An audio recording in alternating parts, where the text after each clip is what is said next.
ზაფხული. ვინ რისთვის იყენებს ნაყოფიერად ზაფხულის პერიოდს? რა თქმა უნდა, პირველი რაც გონებაში მოგდის არის დასვენება. კი ბატონო, გეთახმებით აბსოლუტურად. ძირითადად ზაფხულის ინგრედიენტები ჩემთვის მაგალითად არის იქიდან გამომდინარე, რომ ცოტა უფრო მეტი თავისუფალი დრო მაქვს შედარებით, ვიდრე სხვა სეზონებზე, არის დავუშვათ წიგნების კითხვა, ისეთი წიგნების მაგალითად ეხლა ამას წიგნებზე წავიკითხე, ნიანგი გენა და მისი მეგობრები თუ რაღაც ესეთი. ეს ჩემი ბავშვობის წიგნი იყო, ვისაც ბავშვობა 90-იანელებში ჰქონდათ, ალბათ გეხსოვებათ ეს წიგნი და გადავიკითხე იმისთვის, რომ მენახა რა წამოვიღე ბავშვობიდან, იქიდან გამომდინარე, რომ მე ემოციური ბავშვი ვიყავი და ჩემზე დიდ გავლენას და შთაბეჭდილებას ახდენდა სურათები, ფილმები, წიგნები, მომღერლებიც კი თავიანთი ავტობიოგრაფიებით. აქედან გამომდინარე, მე ვიბეჭდავდი ბევრ რაღაცას, ვიღებდი ხოლმე ამ რაღაცებიდან და ამიტომ დამაინტერესა, რომ რა მქონდა ბავშვობაში წამოღებული აი ამ წიგნიდან, იმიტომ რომ მახსოვს, რომ აი უზომოდ მიყვარდა და ვკითხულობდი ძალიან ბევრჯერ და აღმოვაჩინე, რომ იქ მთელი აქცენტი კეთდება მეგობრობაზე. როდესაც ნიანგი გენა და ჩებურაშკა გამოაცხადებენ, რომ მეგობრობის სახლი უნდა შექმნან და სრულიადაც არ გამოვრიცხავ, რომ ჩემი ასეთი დამოკიდებულება და ძალიან მნიშვნელოვანი როლის მინიჭება მეგობრებისთვის არ გამოვრიცხავ, თუნდაც დაიწყო ნიანგი გენადან და ჩებურაშკადან. ანუ იმ წიგნიდან, რომელიც მე ეხლა ამ ზაფხულს წავიკითხე. რა არის კიდევ ჩემი ზაფხულის ინგრედიენტები? ჩემი ზაფხულის ინგრედიენტები არის იმ ადამიანების თან სტუმრობა და მონახულება, რომელთათვისაც ვერ ვიცლი ხოლმე წლის განმავლობაში. რა არის კიდევ რაიმე იმის სწავლა, რაც მინდა რომ მთელი წელი მინდოდა და ვერ ვახერხებდი დაუშვათ და ყველაზე მნიშვნელოვანი ალბათ ის, რომ რა შეიძლება აი ზაფხულის განმავლობაში იმის გარდა, რომ რა თქმა უნდა პერიოდულად გავიდე ქალაქიდან დავისვენო, რა შეიძლება შევქმნა ისეთი, რაც დამეხმარება, რომ სექტემბრიდან რესტარტი უკვე გაკეთებული მქონდეს და სექტემბრიდან აი მთელი ჩემი მონდომებით, უკვე ინსტრუმენტებით, ესე ვთქვათ, უფრო უკეთეს ლეველზე გადავიყვანო ჩემი ცხოვრება, კარიერაც და ფინანსებიც. და ამისთვის, რა თქმა უნდა, მე თადარიგ ზაფხულში ვიჭერ. თქვენი ინგრედიენტები ზაფხულის გაგვიზიარეთ, თუ სურვილი გექნებათ ამის. ხო მართლა ეს ჩემი პოდკასტია, მე ნინო მაღედანი ვარ, პიროვნული ზრდისა და განვითარების მენტორი, კოუჩი. კარგია რომ გამახსენდა, რომ მე თქვა, რომ ეს არის ჩემი პოდკასტი 15 წუთი გზა თავისუფლებისკენ და ნომერი 31 ვარნო? მეც ასე მგონი. 31. ასე ვფიქრობთ. კი ბატონო, და რა თქმა უნდა, თუ თქვენთვის მნიშვნელოვანია, რომ ის ინფორმაცია, ის ამბები, რაც ხდება ჩემს პოდკასტში, უფრო მეტი ადამიანისთვის გახდეს ხელმისაწვდომი და მათაც დაეხმაროთ ცხოვრების გაუმჯობესებაში, please subscribe, გამოგვიწერეთ და გააზიარეთ. ეხლა კი გადავიდეთ იმაზე, მე დაგკვირდით, რომ ზაფხული იქნებოდა ძალიან ესეთი შხეფის ისე ბრიზ რო იტყვიან, ანუ ესე შუშხუნა შხეფარე და რაღაც ესე ზაფხულური და მე მოგაწვდით პრაქტიკებს, რომელიც დაგეხმარებათ, რომ სექტემბერში შეხვდეთ უკვე განახლებული და ახალი ცხოვრების უკეთესი ეტაპისთვის მზად. ამისათვის შეგიძლიათ უბრალოდ მოიდგათ, რა ვიცი, ცივი ყავა, ან რაც გესიამოვნებათ, მოკლედ, გამაგრილებელი სასმელი, მოიმარჯოთ კალმები, მოიმარჯოთ თქვენი საყვარელი ბლოკნოტები, ადამიანები, ვინც საკუთარ თავზე მუშაობთ, დარწმუნებული ვარ, რომ გაქვთ უკვე ის თქვენი ლამაზი ბლოკნოტი, სადაც ჩვენ გავაკეთებთ პრაქტიკას, რომელიც სექტემბერს შეგახვედრებთ უფრო უკეთეს ინსტრუმენტებით აღჭურვილს. რა იგულისხმება ამაში? ამბობენ, რომ ზოგადად ამ პრაქტიკას, ეს პრაქტიკა შეგიძლიათ მოარგოთ ცხოვრების ნებისმიერი სფეროს გაუმჯობესებას. ეს კარიერა იქნება, ჯანმრთელობა იქნება, პირადი ურთიერთობები იქნება, თუ თლიანობაში ყველა ეს სფერო. ასე რომ ამჟამად ამ წუთას ჩვენ გავაკეთებთ ორივე ვარიანტს გავაკეთებთ პრინციპში შეგვიძლია კარიერა და ფინანსების და შემოსავლების გაზრდა და ასევე შეგვიძლია ეს გავიაროთ მთლიან ცხოვრებაზეც რა თქმა უნდა. პირველი პუნქტი რითიც იწყება ეს პრაქტიკა არის 7 პუნქტისგან შედგება სულ 7 ნაბიჯია და ძალიან სიღრმისეულია, ძალიან კარგად ესე ვთქვათ, კარგ შედეგზე გაყავხართ და ნელ-ნელა ესე step by step როგორც ინგლისელები იტყვიან, თქვენთვის მოსარგებ რიტმში განახორციელეთ ეს პრაქტიკა.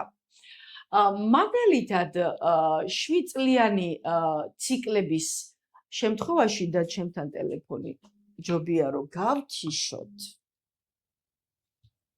Okay. პირველი პრაქტიკა არის 7 წლიანი ციკლები. ანუ ეს არის დაწყებული რა თქმა უნდა პირველი Okay. 1 წლიდან 7 წლამდე, 7-დან 14-მდე, 14-დან 8 მივუტოთ. 22. ხო, ოკეი. თუ ზერთი. რატო? 14-8 რომ მივუმატოთ არის 22, 14-6 მივუმატოთ 20. 7 უნდა მივუმატოთ, რო არა. რა მითხარი? ოკეი. მაშინ 21. ზერთი, ხო, მოკლედ. ყველა ცხოვრებისეული ეტაპები დავყოთ 7 წლიან ციკლებად. ანუ რა იგულისხმება ამაში? ანუ 1 წლიდან 7 წლამდე რა იყო ის საკვანძო სიტუაციები, ცხოვრებისეული ეტაპები, რომელიც გაიარეთ. შესაძლოა ხა დიდად არ გვახსოვს ეს ეტაპი, თუმცა შეიძლება გავიხსენოთ რას ამბობდნენ ჩვენზე ჩვენი მშობლები ან ვინმე ვინც მოესწრო. ანუ გახსოვს შენ 1 წლიდან 7 წლამდე შენი ცხოვრება? რაღაც ეტაპები მახსოვს, კი. რა იქნებოდა ესეთი საკვანძო, აი იმ 1-დან 7 წლამდე. მაგალითად, ჩემ შემთხვევაში ამბობდნენ, რომ ძალიან მიყვარდა რაღაც პერფორმანსები, იქიდან გამომდინარე რომ მიყვარდა ნაყინი, ავიღებდი თურმე რაღაცა სკამს და სახში დავატარებ და ვახმოვანებდი იმას ნაყინის გამყიდველს. ხო, ეგ არ მახსოვს, მაგრამ მე მახსოვს მაგალითად პაპაჯემის გარდაცვალება, აი, კაფეოს ბაღიდან რომ წამომიყვანეს და რაღაცა ეგეთი. ეს მახსოვს. ემოცია გახსოვს, ხო? არა, ემოცია არა, აი წამოყვანის მომენტი რომ მიმიყვანეს სხვასთან სახლში, ხო ვეხვდებოდი რა ხდებოდა, მაგრამ მახსოვს. ხო, და თვითონ იმ თვალსაზრისით აი დაუშვათ რას ამბობენ, რომ ბანო 1-დან 7 წლამდე როგორი ბავშვი იყო, დაუშვათ უყვარდა, დაუშვათ ლექსებს ადვილად იმახსოვრებდა ან რაღაცა უყვარდა ზღაპრების მოყოლ. 7 წლამდე ეგრე არ მახსოვს, მაგრამ ზოგადად აქტიური ვიყავი რაღაცა კონცერტებს ვაკეთებდი დიდის ბავშვებთან და ასე შემდეგ. აი ზუსტად. ალბათ უფრო ცოტა მოგვიანებით, 1-დან 7 წლამდე არ მგონია. ოკეი. ყველა შემთხვევაში ხო, დიდი ალბათობით ხოლმე 1-დან 7 წლამდე შეიძლება ესე აქტიურად არ გვახსენდებოდეს, თუმცა შემდეგ გავიხსენოთ უკვე 7-დან 14 წლამდე. ანუ ალბათ ეს ამბავ 7-დან 14-მდე იყო, ვან. 7-დან 14-მდე, ხო, ეგ ამბავი იყო და 14-დან უკვე ის იყო, მე ჟურნალისტიკაში ვიყავი 15 წლის უკვე მუშაობდი, ასე რომ ყველაფერი მახსოვს. ოკეი. ხო, შესაბამისად უნდა აღნიშნოთ, რომ დაუშვათ რითი გამოვირჩეოდი, რა იყო ჩემი ისეთი ეს უფრო განსაკუთრებით როგორც პიროვნების თვალსაზრისით ვიძახით, თორე რა თქმა უნდა თქვენ შეგიძლიათ ჩვეულებრივად ჩვენ თქვით, რომ შეგვიძლია ეს პრაქტიკა მოვარგოთ მთლიანად ცხოვრებას და არა მხოლოდ პიროვნულ თვისებებს და სკილებს, ესე ვთქვათ.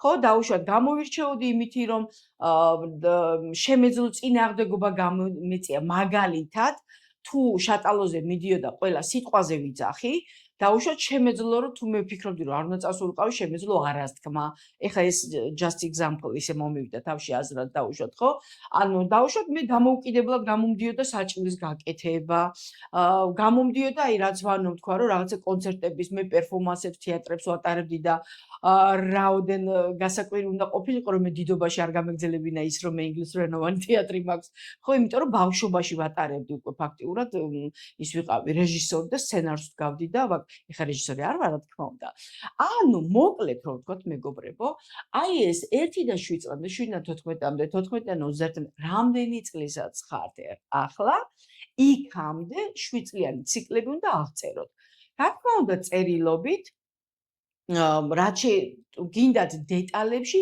გინდათ მხოლოდ საკვანძო მომენტები და მოვლენები რაც იყო თქვენს ცხოვრებაში და რაც გამოიარეთ შემდეგ უკვე როდესაც ამას ჩამოწერთ ხო იმის შემდეგ გადიხართ გვერდზე ესე ვთქვათ გადაიკითხეთ რა დაწერეთ და გვერდიდან იწყებთ შეფასებას ვინ არის ის ადამიანი ვიზეც თქვენ დაწერეთ ანუ როგორია რა გამოსდის კარგად რა გამოწვევები ქონდა ცხოვრებაში რა გადალახა მაგალითად როდესაც ამ პრაქტიკას დავწერ და შევასრულებ მეც აუცილებლად ჩავწერ რომ 19 წლის ვიყავი როდესაც ექიმების დასმული დიაგნოზი რომ მე ფეხზე ვერ გავივლიდი კომპრესიული მოტეხილობის გამო ფაქტიურად დავიწყე ამის საპირისპიროს მტკიცება და ფაქტიურად შევძელი.